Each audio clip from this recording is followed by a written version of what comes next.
immune system အကြောင်းကိုနားလည်အောင်ရှင်းပြမယ်ဆိုလို့ရှိရင်ကျမတို့ရဲ့ခန္ဓာကိုယ်တစ်ခုကိုIP တစ်ခုလို့တွေးကြည့်ပါအဲ့ဒီချိန်မှာပေါ့နော် innate immunity ဆိုတာရှိတယ် innate immunity ဆိုတာဘာလဲလို့ပြောရင် border security guards လို့ခေါ်တယ်နယ်စပ်ဆောက်တဲ့နယ်စပ်ကိုစောင့်ရှောက်ရတဲ့တက်ပေါ့နော်အဲ့ဒီနယ်စပ်ဆောက်တက်တွေက innate immunity ကဘာလို့တလဲလို့ပြောရင်ယောဂပိုးတွေကမြင်မသိတဲ့ယောဂပိုးတွေ toxins တွေ virus တွေဝင်လာတယ်ဆိုလို့ရှိရင် any suspicious တန်ရာဖြစ်တဲ့ဝင်လာပြီဆိုလို့ရှိရင်ချက်ချင်းတိုက်ခိုက်ပြလိုက်တယ် attack immediately လုပ်တယ်လို့ခေါ်တယ်ချက်ချင်းတိုက်တယ် same response to the all enemy ဆိုတော့ဘယ်ရန်သူလာ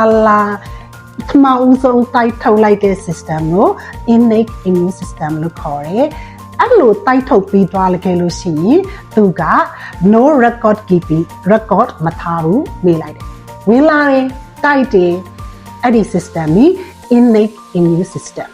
အဲ့တော့ react fast think later သူရဲ့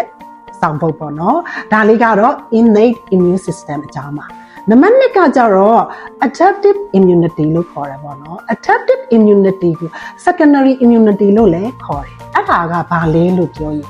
ကြတော့သူကနေဆောင်တက်မဟုတ်တော့ဘူးတခါကိုယ့်ရဲ့တိုင်းပြည်ကိုကျူးကျော်ပြီးဝင်ရောက်လာဘူးတယ်ဆိုလို့ရှိရင်ဝင်ရောက်လာဘူးတဲ့သူကိုသူက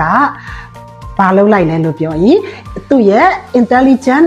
agency တွေရှိတယ် special forces တွေရှိတယ်အဲ့တော့ဝင်လာတဲ့ရန်သူကိုတမောင်ဆုံး identify လုပ်တယ်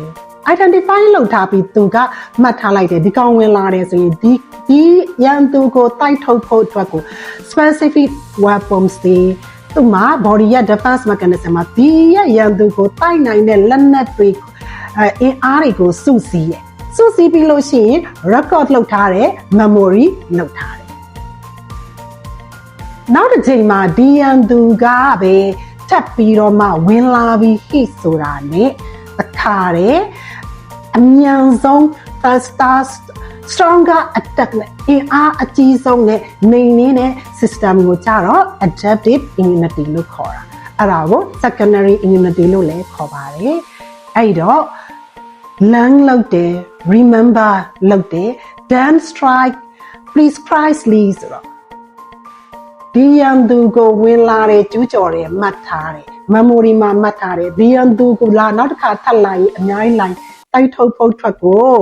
body မှာပြင်ဆင်ထားတယ်နောက်တစ်ချိန်ဝင်လာတဲ့တိုက်ထုတ်တယ်ဆိုတဲ့ immunity ဒီ adaptive immunity ဖြစ်ပါတယ် real life မှာကကြတော့ကျမတို့မှာက real life example လေးနဲ့ပြောပြရမယ်ဆိုလို့ရှိရင်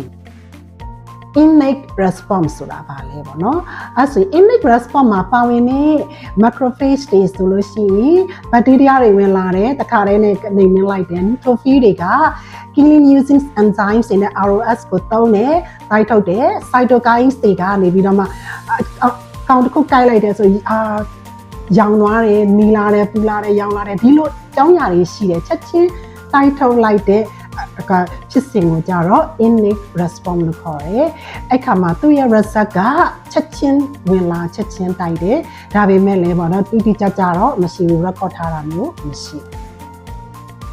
ဒုတိယကကြတော့ adaptive response ကြတော့ဒီလိုဝင်လာပြီးတိုက်သွားပြီးပြီဆိုလို့ရှိရင်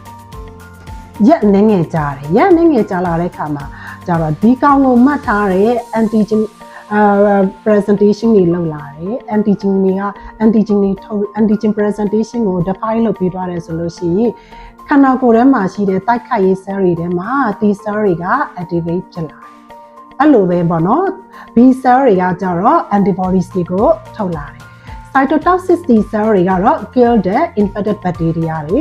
ထွက်လာတယ်သူရဲ့ reset အနေနဲ့ target ကို killing လုပ်တယ် memory formation လုပ်တယ်ပေါ့နော်ဒါကကြတော့ adaptive response ကိုတွားမယ်ဆိုလို့ရှိရင်သူကဒါမှတ်လိုက်တဲ့သဘောပေါ့နော်နောက်တစ်ခုကကြတော့ secondary response လို့ခေါ်တာပေါ့နော် very important concept ပါပေါ့နော်ထမဦးဆုံးသူကဒီရဲ့ first exposure မှာကကြတော့ slow response ပေးတယ် low antibody production virus တကောင်နဲ့ဖြစ်ဖြစ်ဘက်တီးရီးယားတကောင်နဲ့ဖြစ်ဖြစ်ဝင်လာရင်ခန္ဓာကိုယ်ထဲမှာ first exposure မှာသူ response ကနေသေးတယ် low antibody production ဒါပေမဲ့ဒုတိယတစ်ကြိမ်ဝင်လာပြီဆိုလို့ရှိရင်တော့သူဒီခုန memory နဲ့မှတ်ထားပြီးတော့မှမြန်တိုက်ထုတ်နိုင်တဲ့စွမ်းအားရှိတဲ့အခါမှာ rapid response ကိုပေးတယ် high antibody production ပေးတယ် strong protection ကိုပေးတယ် this is for immune memory လို့ခေါ်တယ်ဒီရဲ့ကျမတို့ရဲ့တိုက်ခိုက်တဲ့ system ကြီးထဲမှာ immune system ဟာ memory မှတ်တယ်ဆိုတဲ့ကိစ္စဟာစိတ်ပညာမှာရောလူသမိုင်းမှာရော breakthrough တစ်ခုဖြစ်တယ်ဒီအရာကိုတွေးပြီးတော့မှဒီအရာကို apply လုပ်ပြီးတော့မှဘာကိုလုပ်ထားတယ်လို့ပြောရင်ကျမတို့ကကာကွယ်ဆေးတွေကိုထုတ်ရတယ် real life example က vaccination မှာကာကွယ်ဆေးတွေထုတ်တယ်ကာကွယ်ဆေးထုတ်တယ်ဆိုတာက vaccine တွေဟာ training program for adaptive immunity vaccine လေးတွေကိုထိုးလိုက်တယ်ဆိုတာက vaccine လေးတွေထဲမှာကဘာတွေဘက်တီးရီးယားပဲဖြစ်ဖြစ် virus ပဲဖြစ်ဖြစ်ကိုယ့်ရဲ့ခန္ဓာကိုယ်ကိုပေါ့နော်ဝင်လာတယ်သူဝင်လာတယ်ဆိုတဲ့အရေးအယောင်ပဲရှိတယ်ဒါပေမဲ့ယောဂလက္ခဏာတွေကိုမပြပေးနိုင်တဲ့ခြေတံလက်တံပေါ့နော်သူ့ရဲ့ဘက်တီးရီးယား virus ရဲ့အမုတ်အမွှားလေးဖြစ်ကောင်းဖြစ်မယ်ခြေတံလက်တံအပိုင်းစာလေးဖြစ်ကောင်းဖြစ်မယ်အဲ့ဒီဟာမျိုးလေးတွေကိုကလေးတွေမှာ vaccine ထိုးတယ်အချို့လူကြီးတွေမှာလည်းhepatitis B တို့အဲ့လိုမျိုးပေါ့နော် vaccine တွေထိုးကြတဲ့ခါမျိုးမှာယောဂပိုးကျွင်းကြံလေးတွေကိုခန္ဓာကိုယ်ထဲကို expose လုပ်လိုက်တယ်အဲ့ဒီအချိန်မှာခန္ဓာကိုယ်ကနေပြီးတော့မှဒီရဲ့ယောဂပိုးကိုတေချာချာ reorganize လုပ်တယ်နောက်တစ်ခါသူဝင်လာမယ်ဆိုရင်တိုက်ထုတ်ပေးနိုင်တဲ့ antibodies တွေကိုထုတ်ပေးတဲ့တိုက်ထုတ်ပေးနိုင်တဲ့ defense system တစ်ခုလုံးကိုအစင်တွေပြင်ထားတယ်တကယ်တမ်းဒီရဲ့ယောဂပိုးကိုနောက်တစ်ချိန်ထပ် exposure ဝင်လာတဲ့ခါမှာတိုက်ထုတ်နိုင်တဲ့စွမ်းအင်ရှိတဲ့ခါမှာဒီကလေးတွေကကြတော့ဒီကြညာတို့အချို့တော့ပေါ့နော်အဲ့လိုမျိုးကာကွယ်ပေးနိုင်တဲ့ကလေးတွေမှာဖြစ်တဲ့ယောဂပိုလီယိုတို့အဲ့လိုမျိုးတွေဆိုလို့ရှိရင်ထပ်ပြီးတော့မှဒုက္ခမပေးနိုင်တော့ဒီလိုမျိုး breakthrough ဖြစ်တဲ့ပေါ့နော် vaccination တွေကိုထုတ်ပေးနိုင်တဲ့ immune system ရဲ့ memory အကြောင်းလေးပါရှင်